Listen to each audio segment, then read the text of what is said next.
Hello बच्चों, आज हम लोग क्लास 10th के फर्स्ट चैप्टर वास्तविक संख्या के बारे में पढ़ेंगे, जिसे हम लोग रियल नंबर्स कहते हैं। हम लोग जानेंगे कि रियल नंबर्स किसे कहते हैं। पिछली कक्षाओं में हम लोग पढ़े हैं कि परिमेय संख्या और अपरिमेय संख्या को मिलाने से जो संख्या बनती है उसे हम लोग वास्तविक संख्या कहते हैं। अब हम लोग जानेंगे कि परिमेय संख्या किसे कहते हैं। तो वैसी संख्या जिसे हम लोग p/q के फॉर्म में लिख सकते हैं, जहाँ पे p और q दोनों क्या हो, पूर्णांक हो, और जो q हर है हमारा वो 0 के बराबर नहीं होना चाहिए। वैसी सारी संख्या को हम लोग क्या बोलते हैं, परिमेय संख्या। जैसे में 2 है, 5/3 है, 1/2 है, ये सारी क्या संख्याएं हैं, परिमेय संख्या हैं। और अपरिमेय संख्या किसे कहते हैं हम लोग, वैसी संख्या जिसे हम लोग p/q के फॉर्म में नहीं लिख सकते हैं, जहाँ पे p और q क्या हो, पूर्णांक हो, और q हर के बराबर 0 के बराबर नहीं होना चाहिए, 0 के बराबर नहीं होना चाहिए। वैसी संख्या को हम लोग अपरिमेय संख्या कहते हैं। इसका एक और परिभाषा होता है कि वैसा धन पूर्णांक जिसका पूर्ण वर्ग ना हो, वैसा धन पूर्णांक जिसका पूर्ण वर्ग ना हो। जैसे में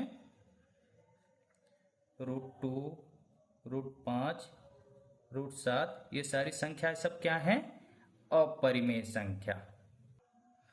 वैसे अपरिमेय संख्या। अब हम लोग कहेंगे कि परिमेय संख्या और अपरिमेय संख्या दोनों संख्याओं को मिलाने से जो संख्या बनती है उसे हम लोग कहते हैं वास्तविक संख्या। वास्तविक संख्या का एक और परिभाषा होता है कि संख्या रेखा पर दर्शाने वाली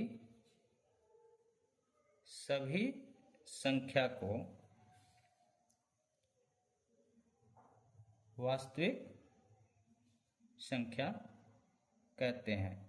अब संख्या रेखा क्या होती है, संख्या रेखा के बीच में हम लोग का 0 होता है और दाहिने साइड में धनात्मक संख्याएं होती हैं और बाएं साइड में ऋणात्मक संख्याएं होती है, 1, 2, 3, 4 और बाएं साइड में -1, -2, -3, -4, ऐसे अनंत तक जाएंगे।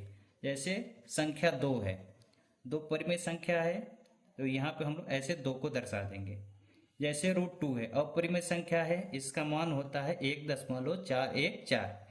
तो 1.414 यह परिमेय संख्या है, तो इसको भी हम लोग संख्या रेखा पर दर्शा सकते हैं। तो ये कहीं यहाँ पे आएगा, ये रहा, ये 2 है और ये √2 है। तो संख्या रेखा पर दर्शाने वाली सभी संख्या को हम लोग क्या कहते हैं, वास्तविक संख्या। अब अगर किसी हम लोग मान लीजिए कि 1 को हम लोग भाग देते हैं 0 से, तो क्या इसका मान 1 आएगा या 0 आएगा। 1 में अगर 0 से भाग देते हैं तो ना तो उसका उत्तर 1 आएगा और ना ही 0 आएगा। इसका उत्तर हम लोग परिभाषित आता है, नॉट डिफाइंड आता है। और अगर 0 में हम लोग किसी संख्या से भाग देते हैं तो उसका मान हमेशा क्या आता है, 0 आता है। किसी भी संख्या में 0 से अगर भाग देते हैं तो उसका उत्तर हम लोग नहीं ज्ञात कर सकते हैं, लेकिन अगर 0 में किसी भी संख्या से भाग देते हैं उसका उत्तर हमेशा 0 आता है। अब इस चैप्टर में हम लोग को एक नया टॉपिक पढ़ना है, यूक्लिड विभाजन प्रमेयिका। यूक्लिड विभाजन परिमेयिका। इसमें हम लोग को एक फॉर्मूला पढ़ना है, ए बराबर बी क्यू प्लस आर। इसमें ए और बी दोनों क्या हैं? ये दोनों धन पूर्णांक है। और ये जो आर है, इस आर का मान हमेशा 0 से बड़ा या 0 के बराबर और बी से छोटा होता है। और ये जो ए है, ये हमेशा बी से क्या होता है? बड़ा होता है। अब हम लोग इसको जानने से पहले पिछली कक्षा में हम लोग पढ़े हैं कि भाज्य बराबर भाजक गुणे भागफल प्लस शेषफल। ये हम लोग पढ़े हैं पिछली कक्षाओं में। से मान लीजिए कि 19 को भाग देना है हम लोग को 5 से। 19 को भाग देना है 5 से, तो 5 के पहाड़े में कितने बार में आएगा? 3 बार में आ रहा है 15। तो शेषफल कितना बच रहा है? 4। तो ये 5 क्या है हम लोग का? ये 5 हम लोग का भाजक है। ये 19 क्या है हम लोग का? ये हम लोग का 19 है भाज्य।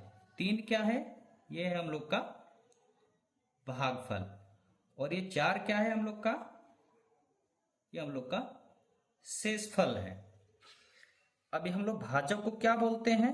भाजक को बी बोलते हैं, भाज्य को ए बोलते हैं, और भागफल को क्यू बोलते हैं, और शेषफल को आर बोलते हैं। तो देखिए, हम लोग अगर इस फॉर्मूले पे इसको रखेंगे तो भाज्य हम लोग का क्या था? 19 था। भाजक कितना था हम लोग का? बी कितना है? 5 है। और भागफल कितना? भागफल क्यू देखिए कितना है हम लोग का? 3 है। और शेषफल कितना है हम लोग का? आर कितना है? 4 है। देखिए 19 बराबर 19 आ गया। और ये देखिए भाजक क्या है? ए है। तो ए बराबर भाजक क्या है? बी है। भागफल क्या है? क्यू है। और शेषफल क्या है? आर है। तो ये यूक्लिड विभाजन प्रमेय का भाग देने की एक और विधि है। ए बराबर बी क्यू प्लस आर, ये हम लोग का यूक्लिड विभाजन प्रमेय क्या है। लेकिन हम लोग भाग देना तो पहले से ही जानते थे, तो इसका प्रयोग क्या है? तो इसके प्रयोग से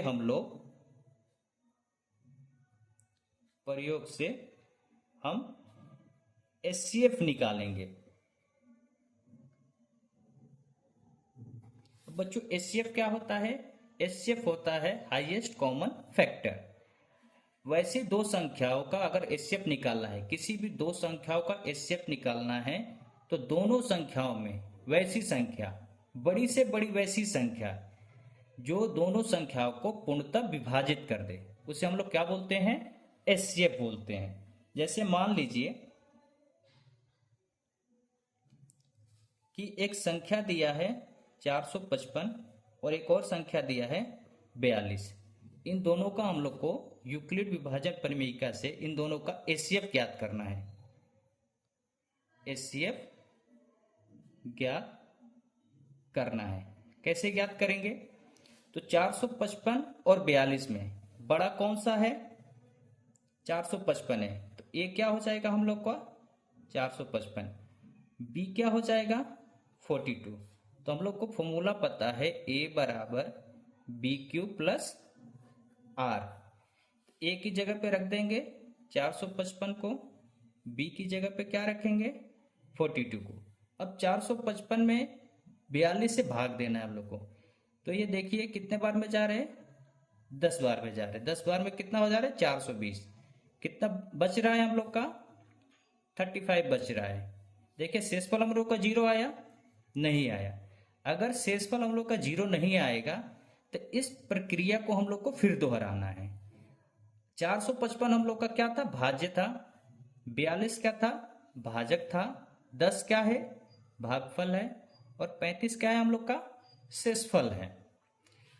अब 42 ये जो हम लोग का भाजक है, ये हम लोग का बन जाएगा भाज्य, और ये जो 35 शेषफल था वो हम लोग का बन जाएगा भाजक। अब ये 35 42 को एक बार में जा रहा है, तो शेषफल कितना बच रहा है हम लोग का? 7 बच रहा है। शेषफल अभी भी 0 नहीं है हम लोग का, तो इस प्रक्रिया को फिर दोहराएंगे।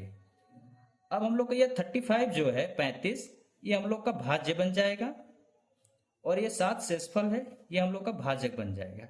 अब ये 35 7 से 5 बार में जा रहा है और शेषफल हम लोग का शून्य आ रहा है।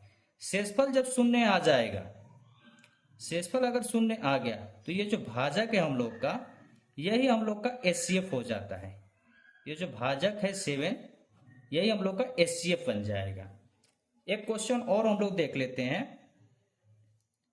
मान लीजिए एक संख्या 135 है और एक संख्या और क्या है 225 है। तो जो बड़ी होती है वो होता है हम लोग का ए, और जो एक छोटी संख्या होता है वो हो जाता है हम लोग का बी। तो फिर से यूक्लिड विभाजन परिमेयिका से देखेंगे हम लोग, ए बराबर बी क्यू प्लस आर। तो ए क्या है 225, बी क्या है 135। 2 बार में करेंगे तो 270 हो जाएगा। तो एक बार में करेंगे कितना बच रहा है इसमें? 90 बच रहा है। शेषफल 0 नहीं आया हम लोग का, तो इस प्रक्रिया को फिर दोहराएंगे। तो जो ये 135 हम लोग का भाजक था वो बन जाएगा भाज्य, और ये 90 जो शेषफल था वो बनेगा हम लोग का भाजक। अब 90 से 2 बार में करेंगे तो 180 हो जाएगा, 135 से ज्यादा है, तो इसको भी एक बार में ले जाएंगे। कितना शेषफल बच रहा है 45। शेषफल 0 आया नहीं आया, तो इस प्रक्रिया को एक बार और दोहराएंगे। अब 90 जो हम लोग का भाजक था वो बन जाएगा भाज्य, और जो 45 शेषफल था वो हम लोग का बन जाएगा भाजक। अब 45 से 90 2 बार में जा रहा है और शेषफल हम लोग का बच रहा है 0। तो जब शेषफल 0 हम लोग को आ जाएगा तो ये जो भाजक है वो हम लोग का एचसीएफ हो जाता है।